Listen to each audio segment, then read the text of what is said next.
Buenas noches. El trabajo que les voy a presentar se titula Manejo de la descompensación corneal con entrecruzamiento de lamelas de colágeno con luz ultravioleta y riboflavina. Este es un estudio piloto. En primer lugar, debo mencionarles que no tengo ningún interés financiero en los tratamientos que se van a mencionar. Siempre que vamos a valorar un nuevo tratamiento médico, es importante recordar la plausibilidad biológica. ¿Qué es la plausibilidad biológica?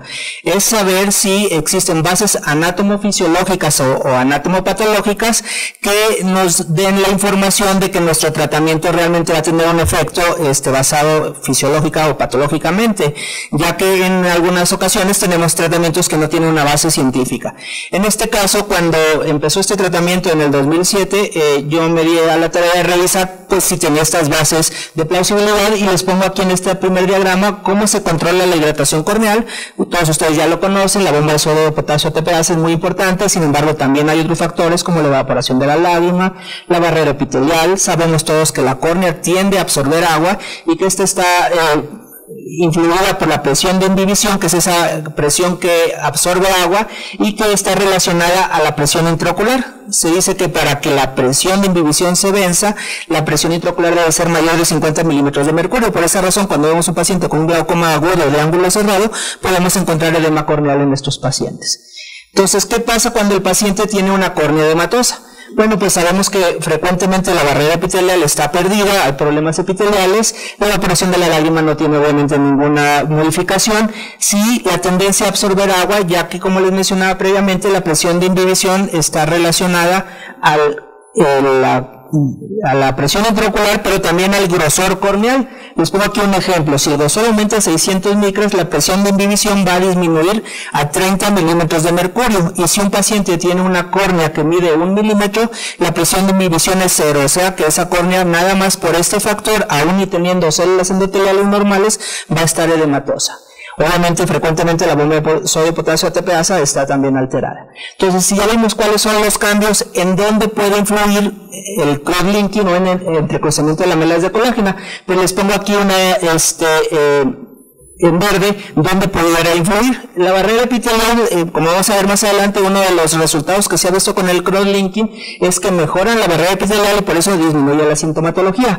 La tendencia a absorber agua disminuye, y esto es debido a que hay una afectación en el grosor corneal, y esto ya que el espacio entre las lamelas de colágeno se hace más pequeño y no hay ese espacio para que entre el agua, y al disminuir el grosor corneal pues también mejora la presión de inhibición. Sin embargo, es importante mencionar que la bomba de sodio potasio ATPase no tiene ningún efecto, y esto es importante porque esto hablaría de la persistencia del efecto a largo plazo. Entonces, con esta información decidimos realizar un estudio cuyos objetivos era conocer los cambios anatómicos, morfológicos y biomecánicos inducidos por el tratamiento de cross-linking en córneas con edema corneal secundaria de disfunción endotelial, y evaluamos estas variables que están aquí mencionadas. Para esto hicimos un estudio prospectivo, longitudinal y experimental, en donde incluimos pacientes de cualquier edad y género, que obviamente tuvieran la patología a estudiar, la descompensación corneal, que tuvieran un consentimiento informado, y como nuestro seguimiento era de 6 meses, que pudieran acudir a estos seguimientos. Excluimos aquellos en los que ya tienen un factor de riesgo para tener una complicación, como sería un paciente que tiene una infección corneal, y si yo además le desepitelizo la córnea o una infección de la superficie ocular pudiera empeorar. La presencia de glaucoma, porque entonces no podríamos valorar de manera adecuada los resultados. Como es un estudio experimental, pues no queríamos tratar a pacientes que tuvieran un ojo único visual o pacientes con algunas otras alteraciones. ¿Cómo lo hicimos? Hicimos primero una historia clínica completa con una exploración oftalmológica, y aquí es la primera parte donde evaluamos nuestros resultados, evaluando la transparencia corneal. Esto lo hicimos con una escala que desarrollamos para el mismo, en la que la evaluamos de acuerdo a las estructuras del segmento posterior que podíamos observar, y iba de 0 a 3. Después de una evaluación oftalmológica les hacíamos los estudios auxiliares, que en este caso, como íbamos a medir grosor y biomecánica, hicimos el LoRa y la paquimetría ultrasónica. Para que estos estudios fueran más representativos, hacíamos 4 estudios, tomábamos el promedio como el valor a estudiar, y todos los estudios los realizaba un mismo técnico experto en el uso de estos estudios. Hicimos el tratamiento con una técnica de Siena, que la técnica de Siena y con remoción del epitelio. La técnica de Siena, como ustedes saben, el tiempo de impregnación en lugar de ser 30 minutos, como fue descrito inicialmente por el doctor Seiler, es por 15 minutos y la exposición sigue siendo de 30 minutos, aunque ya sabemos que hay equipos nuevos. En este caso usamos los equipos habituales. Y luego hicimos una revisión al primer día, primera semana, primero, segundo, tercero y sexto mes, evaluando todas estas variables. Estos son los resultados. Estudiamos solo 5 pacientes, 3 de ellos masculinos. Como estábamos estudiando pacientes con descompensación corneal, obviamente los pacientes eran de una edad adultos mayores. De estos es importante que 3 de ellos tenían enfermedades asociadas, de ellos 3 glaucoma, y de los que tenían glaucoma, fíjense cómo estaban usando inhibidores de la anhidrasa carbónica, que es importante recordarlo para la discusión, y uno de ellos tenía diabetes mellitus. Les traigo los resultados en tablas y en gráficas. En la tabla aquí del grosor corneal, vean cómo los pacientes empezaron en 790 micras y terminaron en 729, y estos cambios fueron estadísticamente significativos en todos los meses menos en el tercero. En relación a la transparencia corneal, empezaron con un 0.4, o sea, casi no se visualizaba nada del segmento posterior, y terminaron con un 2 más menos 1, y estos cambios también fueron estadísticamente significativos. En relación a las bulas, al inicio 2 pacientes la tenían, y en el seguimiento solo un paciente en el segundo mes volvió a desarrollar bulas subepiteliales. En relación a la agudeza visual no hubo un cambio, y ahorita vamos a tratar de explicar por qué. En la presión intraocular, vean cómo todos los pacientes tenían una hipertensión ocular, la mayor parte de ellos, sobre todo los pacientes obviamente con glaucoma, y que esta hipertensión ocular se mantuvo durante todo el tiempo. Esto es importante para lo que habíamos mencionado, la presión de división. Y la estéresis corneal, como está descrito en la literatura, los pacientes que tienen descompensación corneal tienen histéresis bajas, los pacientes que tienen glaucoma tienen histéresis bajas, y todos los pacientes tuvieron histéresis bajas durante todo el seguimiento. En esta gráfica es más fácil de ver cómo el grosor corneal disminuyó desde la primera semana y se mantuvo más o menos estable hasta el sexto mes, que fue el último seguimiento que realizamos. Aquí es importante que les mencione que aunque en promedio el adelgazamiento fue de 61 micras, si dividimos los pacientes entre los que tenían glaucoma y los que no tenían, vean, los pacientes que no tenían glaucoma tuvieron una disminución de 128 micras, sin embargo los que tenían glaucoma solo 16.3 micras. En la transparencia corneal sucede algo parecido. Hubo una mejoría en la transparencia corneal, pero sobre todo fue de los pacientes en los que no tenían glaucoma. Los pacientes que tenían glaucoma también tuvieron una mejoría en la transparencia corneal, pero no tan importante. En la presión intraocular, como está descrito en el tratamiento del cross-linking en pacientes habituales con queratocono o alguna otra patología, en la primera semana generalmente hay un pico hipertensivo y luego este se va estabilizando durante el tiempo, y así se comportaron nuestros pacientes. Y la estéresis corneal disminuyó después del tratamiento del cross-linking, luego se mantuvo estable. Finalmente, como les había mencionado, la agudeza visual no hubo una diferencia estadísticamente significativa, se mantuvo estable durante todo el tiempo. De hecho, hubo una disminución en la primera semana, quizás secundaria a la desepitelización de la córnea. Entonces, con estos resultados, analizándolos en lo que está reportado en la literatura, estos son los otros estudios que se han reportado en la literatura sobre el mismo tratamiento, y vean que nosotros tenemos 61 micras de disminución, y se parece un poco a los estudios de los otros autores, aunque tenemos este estudio de solo 9 micras, que se pudiera parecer mucho al que tuvimos nosotros con los pacientes con glaucoma, donde seguramente hay mayor efectos en la disminución de los síntomas, ya que todos los estudios reportan por lo menos un 50% de disminución de síntomas a un seguimiento desde 6 meses hasta 8 meses a un año, y no todos los estudios evalúan la transparencia, pero en los estudios donde sí la evalúan, la reportan como mejora, aunque transitoria. En nuestro caso, el 100% de ellos tuvo una mejora en la transparencia.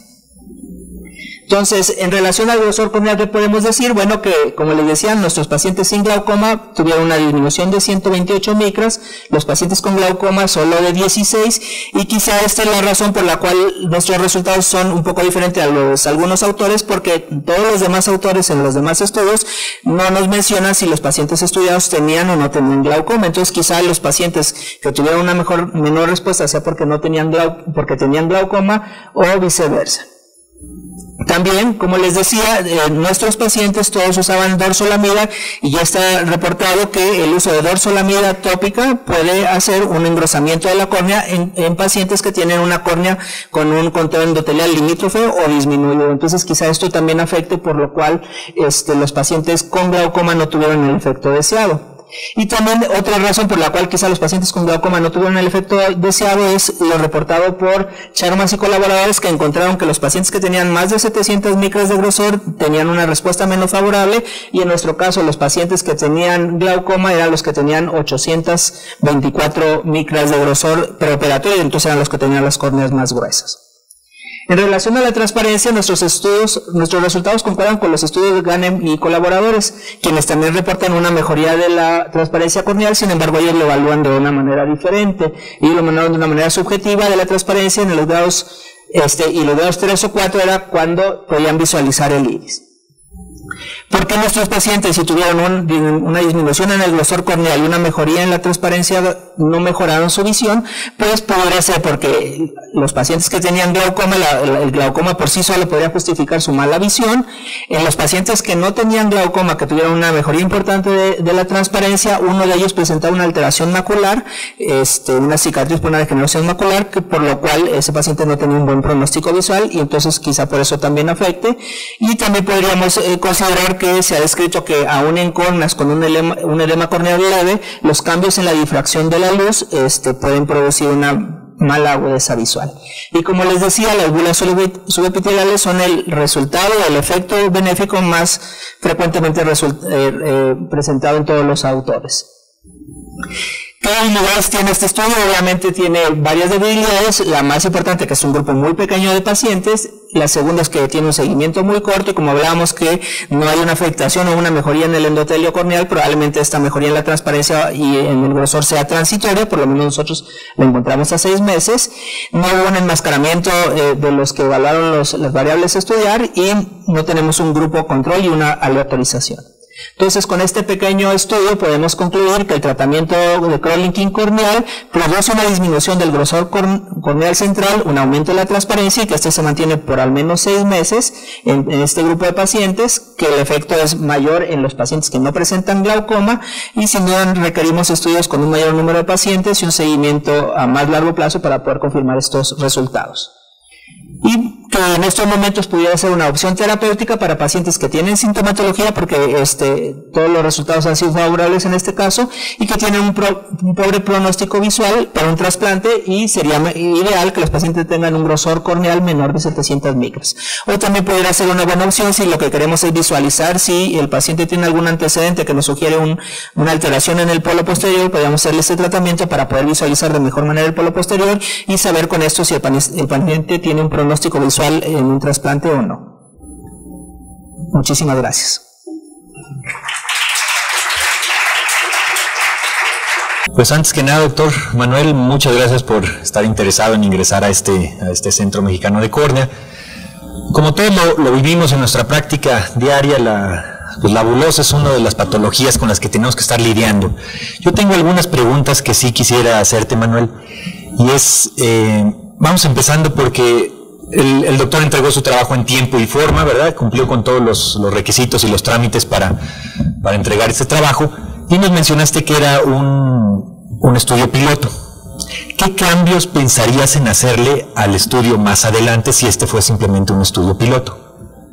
Bueno, primero tendría que aumentar el número de pacientes, tener un grupo control y dar un seguimiento a más largo plazo, ya que los estudios en la literatura están entre 3 y 8 meses. Entonces, yo creo que requerimos un seguimiento por lo menos un año más para poder tener un resultado que sea realmente benéfico para el paciente, porque quizá una mejoría de 3 o 6 meses no sea una justificación para hacer un tratamiento como este, pero si el resultado se mantiene a más tiempo, puede ser una buena opción.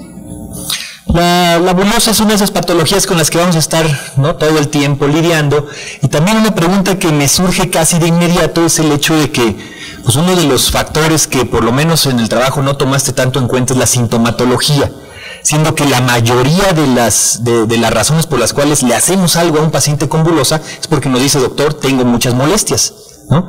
¿Qué nos puedes platicar al respecto? Sí, como al final decía, yo creo que ese es el mayor efecto o el mayor beneficio en estos momentos para el tratamiento. En este caso, como era un estudio piloto y realmente conseguir los pacientes que quisieran experimentar conmigo con este tratamiento no era sencillo, entonces pues incluí a cualquier paciente que aceptara, que fueron solo 5. Idealmente hubiera sido que todos tuvieran sintomatología para poder yo evaluar de mejor manera la mejoría en este aspecto, pero de estos eran 2 los que tenían sintomatología y de ellos uno ya no la volvió a tener y uno tuvo una bula al segundo mes que desapareció con tratamiento y ya no lo volvió a presentar. Entonces, aunque son pocos pacientes, pues, y de acuerdo a lo reportado en la literatura, creo que ese es uno de los mayores beneficios y tendría que incluir más pacientes con sintomatología para poder probar esto de la manera más. Muy bien. Como tú bien mencionaste, son poquitos pacientes, es difícil que tomemos una conclusión o que saquemos una conclusión al respecto. Sin embargo, es un tema de actualidad porque es una herramienta más para tratar algo con lo que lidiamos en el día a día.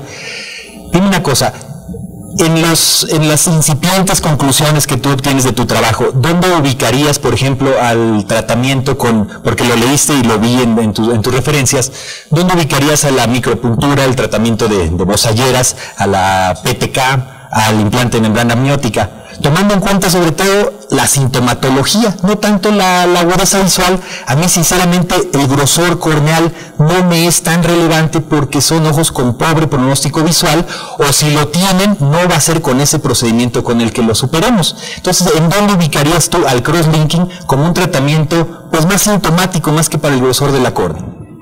Pues yo creo que sin duda las micropunciones sería el tratamiento más sencillo porque es un tratamiento que puedes hacer en tu consultorio, es poco invasivo, que tiene muy pocos riesgos, quizá uno de ellos es que te puede dejar una cicatriz, pero en este caso no hay ningún problema. Sería mi tratamiento inicial, y de ahí entre poner una membrana amniótica o hacer, por decir, un crosslinking, pues dependería de las posibilidades que yo tenga. Si yo tengo acceso a una membrana amniótica y el paciente decide eso, me parece que sería mi segunda opción. Entonces yo lo dejaría como una tercera opción muy similar entre una membrana amniótica, una PTK o un crosslinking, con la diferencia que creo que este tratamiento pudiera tener otros beneficios que quizá la PTK no pueda tener, o en la membrana amniótica sí se ha reportado que se transparenta un poco la córnea después de poner una membrana amniótica en paciente con tubulosa. Entonces, pero si yo quisiera además evaluarla un poco más en la transparencia, eso preferiría un crosslinking, aunque está descrito que ¿Cuáles serían las fortalezas del crosslinking, por ejemplo, contra una membrana amniótica, que se me antoja muy conveniente? Una membrana amniótica, al día siguiente el paciente dice: doctor, ya descansé, no tengo sintomatología alguna, por si fuera poco secuestra elementos proinflamatorios, es antiangiogénica, es muy fácil de aplicar, la técnica quirúrgica es muy sencilla, contra un procedimiento con el que va a seguir con molestias un buen rato, ¿no? ¿Tú cómo podrías defender esa parte? No, pues tiene razón. Entonces, en este caso te digo, mi segunda opción sería una membrana amniótica. Si no tengo membrana amniótica o creo que la transparencia es algo importante, probablemente me seguiría con un líquido. Pero sin duda es un procedimiento más invasivo, más costoso que una membrana amniótica, y en riesgo yo creo que quizás también más riesgoso que una membrana amniótica. Entonces no sería mi tratamiento. El crosslinking no sería mi tratamiento. A lo mejor no sería de primera elección. No, primero serían punciones, quizás, es más, antes de eso, primero le pongo un lente de contacto, y si con eso el paciente está bien, ya con eso me quedo. Si no, quizás le haría unas punciones. Si el paciente le parece, pondría una membrana amniótica, y si no, crosslinking. Esas serían mis 4 opciones de Ahora también, Manuel, sería interesante que tal vez en el estudio que hagas más adelante, ¿no?, en el caso de que lo realices, tomes en cuenta, hagas una disertación, una discusión extensa sobre la situación de la superficie ocular en pacientes que tienen la queratopatía bulosa. Sabemos que aunque ese procedimiento no va a mejorar la visión del paciente, sí tiene tal vez la expectativa de mejoría con un trasplante óptico más adelante, y mantener la superficie ocular en las mejores condiciones, pues nos va a mejorar el pronóstico, ¿no? Tal vez ese podría ser una fortaleza de tu trabajo, ¿no? Decir, ok, si hago un bozalleras, pues estoy haciendo una cicatrización muy extensa, que es lo que hace que el epitelio no se desprenda. Pero también estoy favoreciendo vascularización periférica y estoy disminuyendo el pronóstico de un posible trasplante, ¿no? Y otra cosa, Manuel, leyendo tu discusión está muy bien realizada y haces una disección muy buena de todas las opciones que existen actualmente. Y no sé si has pensado, a mí se me viene a la mente, cuando aplicamos el crosslinking tiene una cierta profundidad, no va a abarcar todas las capas. Si realmente estamos favoreciendo la presión de hinchado de la córnea al compactarla, pues es muy padre esa disección que tú hiciste en la discusión de por qué se requiere mucha más presión hidrostática para vencer las fibras de colágeno, para meter agua entre ellas, y a lo mejor el crosslinking hace que esa presión tenga que ser superior o que no se dé. Entonces, no sé si se te ha ocurrido que tal vez antes de aplicar el crosslinking sería interesante colocar a lo mejor un elemento hiperosmótico que disminuyera el grosor de la córnea para aplicar el crosslinking y pues no aplicarla en una córnea de 900 micras, ¿no? Sí, claro, pues si entre más profundo funcione, sería mejor el efecto. Entonces, si se compacta un poco más antes del crosslinking y lo compactas más, pues puede tener un efecto más profundo. Según lo reportado, este último estudio de Chamas es del 2014, entonces no está en la discusión que se ha mandado, porque es un artículo que ya publicamos en la revista mexicana. Arriba de 700 micras el pronóstico es bastante malo, entonces quizá una indicación sea también pacientes con grosores menos de 700 micras. Y tal vez sería interesante, ¿no? Para tu trabajo, esos pacientes con más de 700 micras, disminuirlo al momento del crosslinking, ¿no? ¿Alguien del público tiene alguna pregunta para el doctor Manuel Garza? ¿No? ¿Algún comentario, Manuel? Bueno, pues no me queda, es para mí un privilegio, un gusto darle la bienvenida al doctor Manuel a nuestro Centro Mexicano de Córnea. Gracias.